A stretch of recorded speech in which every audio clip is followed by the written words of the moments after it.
Praise the lord. ప్రభువైన యేసు నామములో అందరికీ వందనములు. యేసయ్య మాట వీక్షించడానికి ప్రేమతో నేను మిమ్మల్ని ఆహ్వానిస్తున్నాను.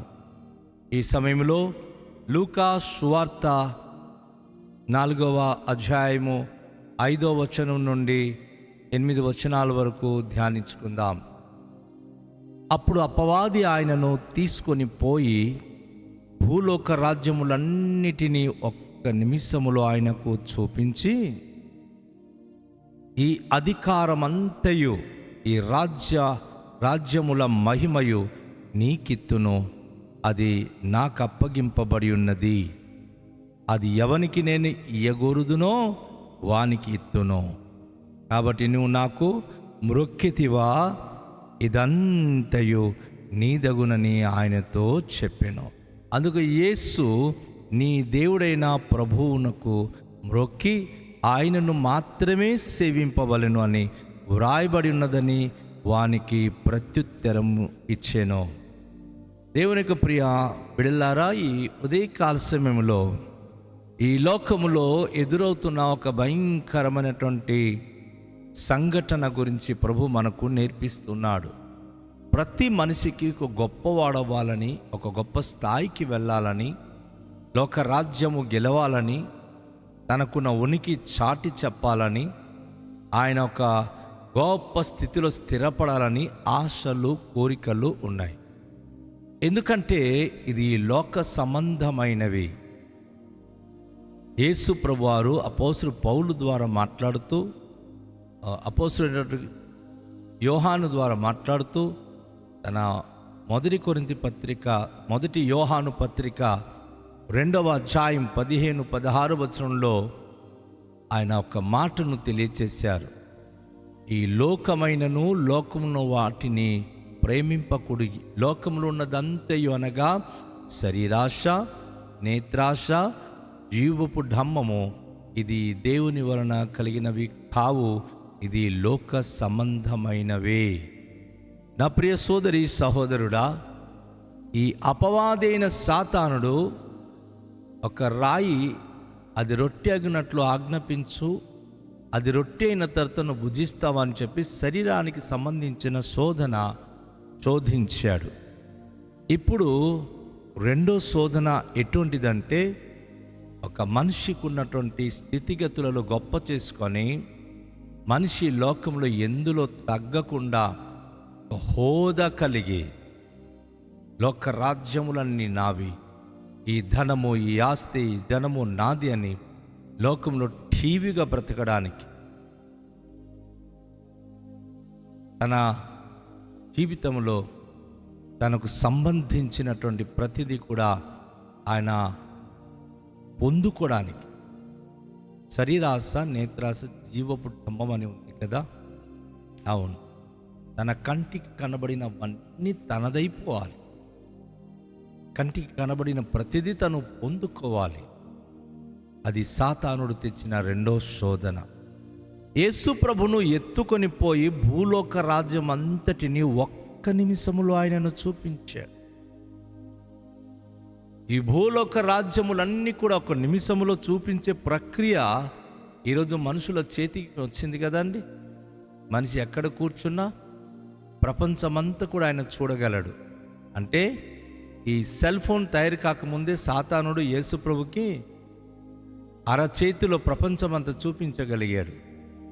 ఎత్తుకొని కొండ మీదకి తీసుకెళ్ళి ప్రపంచ రాజ్యాలన్నీ కూడా ఆయనకి చూపించి, ఈ దేశాలు, ఈ రాజ్యాలు, ఇవన్నీ కూడా ఒక నిమిషంలో యేసు ప్రభును చూపించడమే కాకుండా ఆయన ఎలాంటి ప్రగడబల పలుకుతున్నాడంటే, ఈ అధికారమంతయు ఈ రాజ్యముల మహిమయు నీకిత్తును, అది నాకప్పగింపబడి ఉన్నది. అది ఎవనికి నేను ఇవ్వకూడదునో వానికే ఇత్తును. అంటే యేసు ప్రభు సర్వాధికారి, సర్వం సృష్టించిన సృష్టికర్త అయిన దేవుడన్న సంగతి తెలిసి కూడా అపవాది యేసు ప్రభును శోధించి ఏమంటున్నాడంటే, ఈ అధికారం అంతా నాది, ఈ రాజ్య మహిమలన్నీ కూడా నావి, నాకు అప్పగింపబడి ఉన్నది. ఎవరు అప్పగించారు? మానవుడు పాపము చేసి చెడిపోయినప్పుడు మానవునికి తను వశపరుచుకొని వారి జీవితాల్లో తనే దేవుడని పిలిపించుకుంటూ దేవునికి మానవునికి దూరము చేసిన ఈ దౌర్భాగ్యమైన సాతానుడు యేసు ప్రభును అంటున్నాడు, ఈ అధికారం అంతా నాకు అప్పగింపబడి ఉన్నది, నేను ఎవరికి ఇవ్వకూడదునో వారికే నేను ఇస్తాను. కానీ యేసు ప్రభు వారు ఆయన దగ్గర నుంచి అది అడుక్కొని పొందుకోవడానికి రాలేదు. ఫస్ట్ ఆఫ్ ఆల్ అది గుర్తుంచుకోవాలి. ఆయన నిర్మించిన మనుషులు, ఆయన సృష్టించిన సృష్టి ఆయన స్వాధీనపరచుకోవడానికి ఏ అపవాది అయితే దానిని వశపరుచుకొని మానవుని యొక్క హృదయాలను వశపరుచుకొని వారి బ్రతుకును చెడగొడుతున్నాడో వానితో యుద్ధము చేసి వాణ్ణి చంపి తన ప్రజలకు రక్షించడానికి, వారి బంధకాలను తెంపి వారిని కాపాడడానికి వచ్చిన ఆయనకేమో ఏమని చెప్తున్నాడో చూసారా? ఆయన చెప్పే మాటలు వింటే ఆశ్చర్యం అనిపిస్తుంది. నీవు నాకు మ్రొక్కితివా, ఇదంతయు నీ దగునని ఆయనతో చెప్పాను. ఈరోజు మన వాళ్ళు చాలామంది రకరకాల విధమైనటువంటి దీక్ష పూనుకొని మాకిది కావాలి అని మ్రొక్కుతూ, మాకిది రావాలి అని చెప్పి పూజిస్తూ ఎంతగానో బాధపడుతూ జీవిస్తూ ఉంటున్నారు. ఎందుకంటే వాడు అనేక మందికి తనను మ్రొక్కినప్పుడు వారికి కోటీశ్వర్లు చేస్తానని ప్రామిసెస్ ఉన్నాయి, వాగ్దానం చేస్తున్నాడు. ఏ బాధపడైనా సరే తనను మ్రొక్కిన వారికి ఒక స్థాయికి తీసుకెళ్ళి ఆ స్థాయి శాశ్వతంగా వారికి ఉండదు, ఆ స్థాయి నుంచి వారిని పడగొట్టేస్తారు. మనము ఆయా ప్రాంతము, ఆయా రాష్ట్రాలు తిరిగినప్పుడు మహారాజులు కట్టించినటువంటి కోటలు, మహారాజులు స్థాపించిన అనేక దుర్గాలు నేటికి అది అలాగ సంరక్షించి ఉన్నారు. కానీ రాజులు ఉన్నారా? వారి కుటుంబాలు ఉన్నారా? వారు పూజించిన దేవతలు, దేవుళ్ళు, గుడులు ఉన్నాయి, కానీ వారు లేరు కదా. ఎందుకంటే శాశ్వత జీవమిచ్చుట దేవుని వశము కానీ అపవాది వశము కాదు.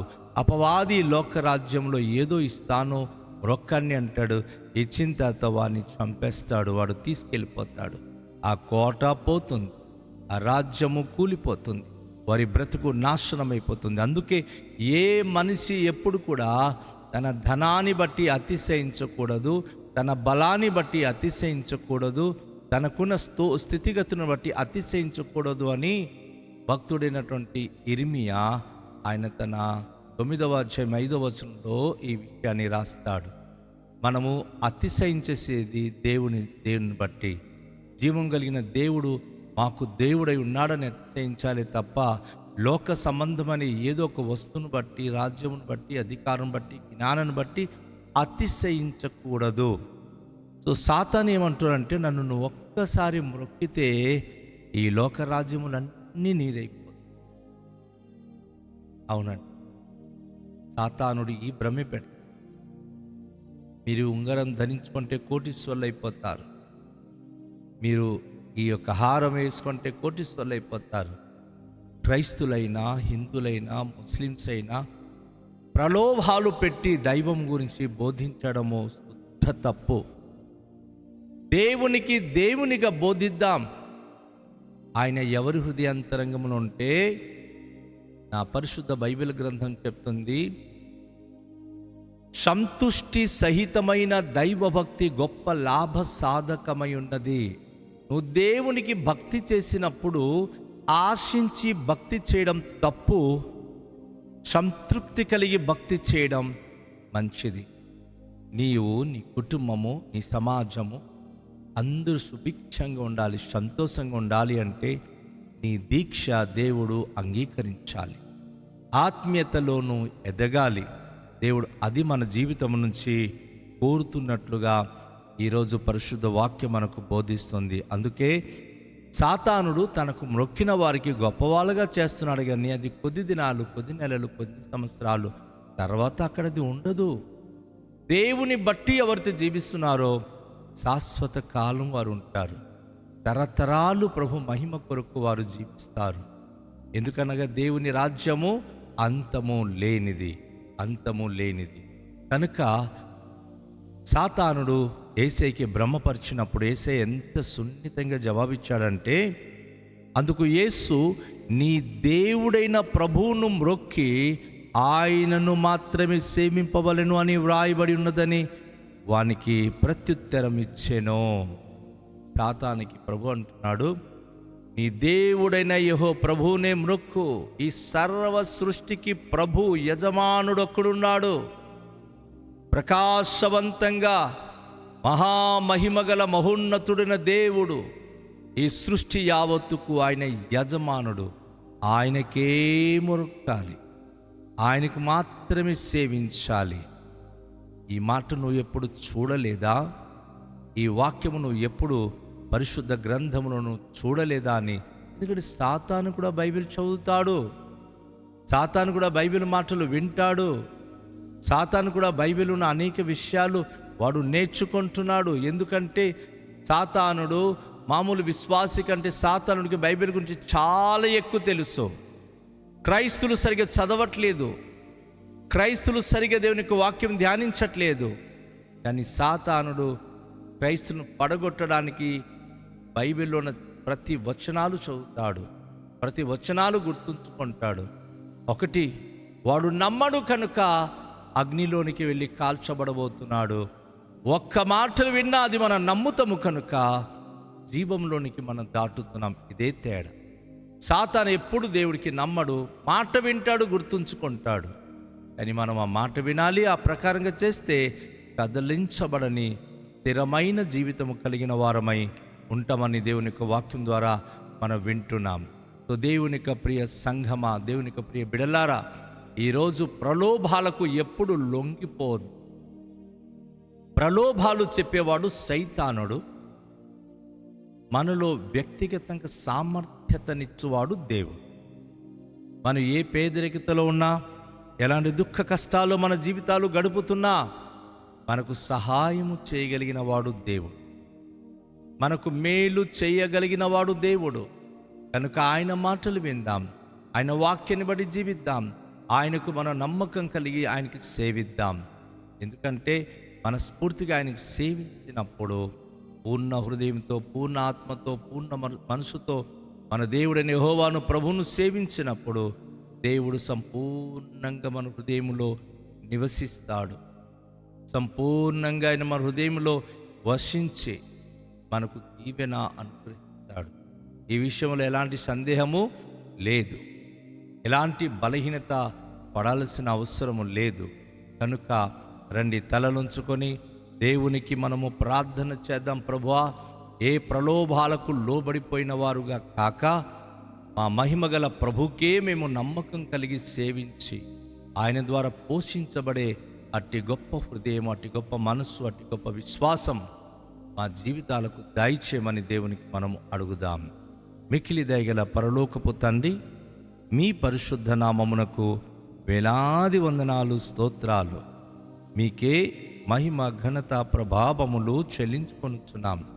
ప్రభువా, ఈ ప్రశస్తమైన సమయంలో రండి, మీ మాట విన్న మా అందరి జీవితాల్లో ఏ ప్రలోభానికి లోబడిపోయేవారుగా కాక ప్రభు యొక్క మాటలు హృదయంతరంగములు స్థిరపరచుకొని మీ వాక్యానికి అనుకూలంగా జీవించే వారమై స్థిరత్వం కలిగి మీ మహిమ కొరకు జీవించే భాగ్యవంతులుగా మాకు కృప చూపించుమని మహిమ, ఘనత, ప్రభావములు మీకే చెల్లించుకొనుచు నజరేయుడైన యేసు నామములో ప్రార్థిస్తూ వేడుకొనుచున్నాము పరమ తండ్రి.